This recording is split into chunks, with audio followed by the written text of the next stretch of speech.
ಚಿಕ್ಕಮಗಳೂರು ಜಿಲ್ಲೆಯ ಮೂಡಿಗೆರೆ ತಾಲೂಕಿನ ವಿವಿಧ ಗ್ರಾಮಗಳಲ್ಲಿ ಕಾಡಾನೆಗಳ ಹಾವಳಿ ತೀವ್ರಗೊಂಡಿದೆ. ಒಂದೇ ಪ್ರದೇಶದಲ್ಲಿ 70ಕ್ಕೂ ಹೆಚ್ಚು ಕಾಡಾನೆಗಳು ಸಂಚರಿಸುತ್ತಿದ್ದು ರೈತರು ಭಯಭೀತರಾಗಿದ್ದಾರೆ. ಬೀಟಮ್ಮ ಹಾಗೂ ಭೀಮ ಗುಂಪಿನ ಕಾಡಾನೆಗಳು ಲಗ್ಗೆ ಇಟ್ಟಿದ್ದು ಕಾಸ್ಕೆಬೈಲು, ಜಿ ಹೊಸಹಳ್ಳಿ ಸೇರಿದಂತೆ ಅನೇಕ ಗ್ರಾಮಗಳಲ್ಲಿ ಉಪಟಳ ಹೆಚ್ಚಾಗಿದೆ. ಕಾಡಾನೆಗಳು ಕಾಫಿ ತೋಟಗಳು ಹಾಗೂ ಭತ್ತದ ಗದ್ದೆಗಳಿಗೆ ದಾಳಿ ನಡೆಸಿ ಅಪಾರ ಹಾನಿ ಉಂಟುಮಾಡುತ್ತಿವೆ. ಇದರಿಂದ ರೈತರಿಗೆ ಕೃಷಿ ಮಾಡೋಕೆ ಭಯದ ವಾತಾವರಣ ನಿರ್ಮಾಣವಾಗಿದೆ. ವಿದ್ಯಾರ್ಥಿಗಳು ಕೂಡ ಶಾಲೆ ಪರೀಕ್ಷೆಗೆ ಹೋಗಲು ಹೆದರುವ ಪರಿಸ್ಥಿತಿ ನಿರ್ಮಾಣವಾಗಿದೆ. ಕಾರ್ಮಿಕರಿಗೆ ಕೆಲಸ ಸಿಗದೆ ಜೀವನ ಸಂಕಷ್ಟ ಎದುರಾಗಿದೆ. ಈಗಾಗಲೇ ಕಾಡಾನೆ ದಾಳಿಯಿಂದ ಹಲವು ಸಾವು ಗಾಯಗಳು ಸಂಭವಿಸಿವೆ ಎಂದು ತಿಳಿದುಬಂದಿದೆ.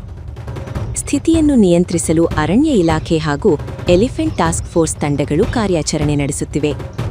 ಆದರೂ ಶಾಶ್ವತ ಪರಿಹಾರ ದೊರೆಯುತ್ತಿಲ್ಲವೆಂದು ರೈತರು ಆಕ್ರೋಶ ವ್ಯಕ್ತಪಡಿಸಿದ್ದಾರೆ. ಕಾಡಾನೆ ಹಾವಳಿಗೆ ಶಾಶ್ವತ ಪರಿಹಾರ ಒದಗಿಸುವಂತೆ ಸ್ಥಳೀಯರು ಸರ್ಕಾರಕ್ಕೆ ಒತ್ತಾಯ ಮಾಡಿದ್ದಾರೆ.